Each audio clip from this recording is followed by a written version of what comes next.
A former British lawmaker, Lord Peter Hain, says South Africa should aggressively go after the Guptas before it's too late.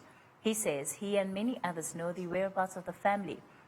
But Hain says nothing has been done to bring them to South Africa to account for their actions. Newsroom Africa's Cindy Siwe-Twala was at the state capture inquiry today. Cindy, of course, Lord Peter Hain has been a long-time crusader and a voice against state capture. He's used his position particularly raising this issue in Europe, in the House of Commons. So the fact that he's finally come back to South Africa to tell the story to the Commission is also a moment of full circle, really.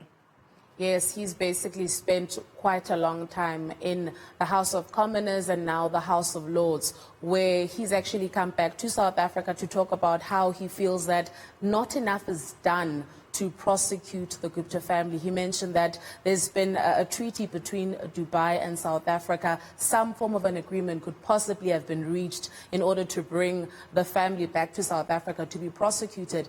But interestingly enough, even after he's made those statements, we must also be alive to the fact that within South Africa currently, most of the Gupta cases have been provisionally withdrawn or withdrawn altogether. So in order to extradite somebody into the country, the person needs to have been charged. So those are the things that we heard today. But moving on from that, he also mentioned how banks assisted the family in facilitating money laundering, according to his assessment, saying that UK banks, HSBC, Bank of Baroda, Standard Chartered, were all of the banks that facilitated this because money, according to him, was taken from the country, taken to Hong Kong, and then sometimes brought back into the country to be used by other means. But those are just some of the things that he was mentioning. He also spoke about how Hogan Lovelin, another firm, was also used in order to assist the Gupta family, Mackenzie. He went on and on about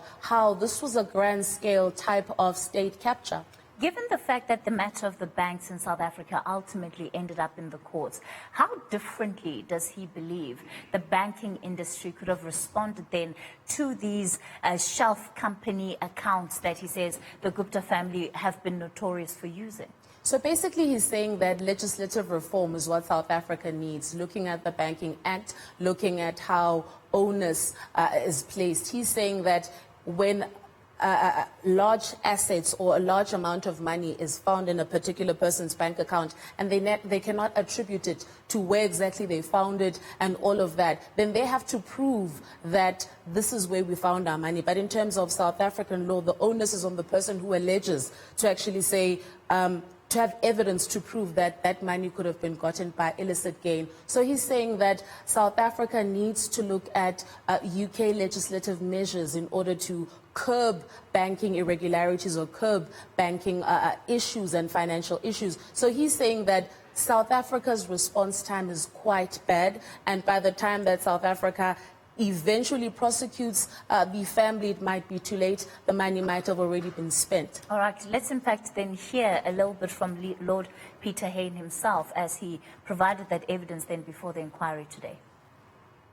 HSBC, Standard Chartered, the Bank of Baroda, which have all, I think, been mentioned in your Commission's deliberations, and they transferred their money around the network, disguised payments to hide the source of the funds, and they seem to have really assisted the Guptas in two main ways: by allowing bank accounts to be opened, and in so doing granting access to the bank's global network.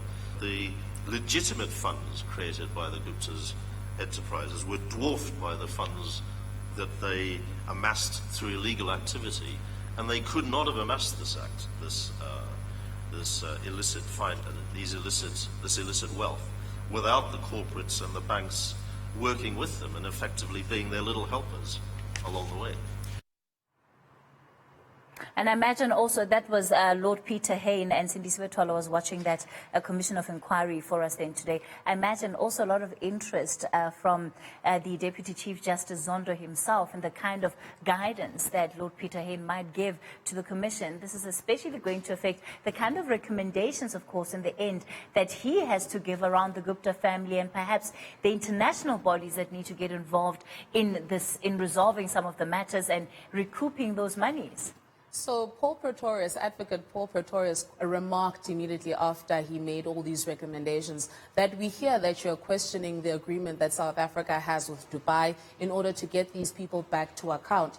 But in order to not offend this particular arrangement, I must say they have not been very helpful. So that almost gives you insight as to how the Commission itself has been having issues trying to speak to government in order to speak to their counterparts to try to get these people back. We know that the Gupta family was requested by the Commission to come make representation to either rebut or agree with the many assessments made against them, the many allegations made against them, but they've decided not to come. So a Deputy Chief Justice actually at the end mentioned that a lot will be, there seems to be a political appetite rather to act on the recommendations that he makes. So he's giving us a bit of an insight that when he's done making his recommendations, there seems to be some keen interest to prosecute, but he did warn that there might be legal challenges that might tie up the recommendations even after they've been made. All right, Cindy, let's leave it there for tonight. Cindy Stewart Twyla was watching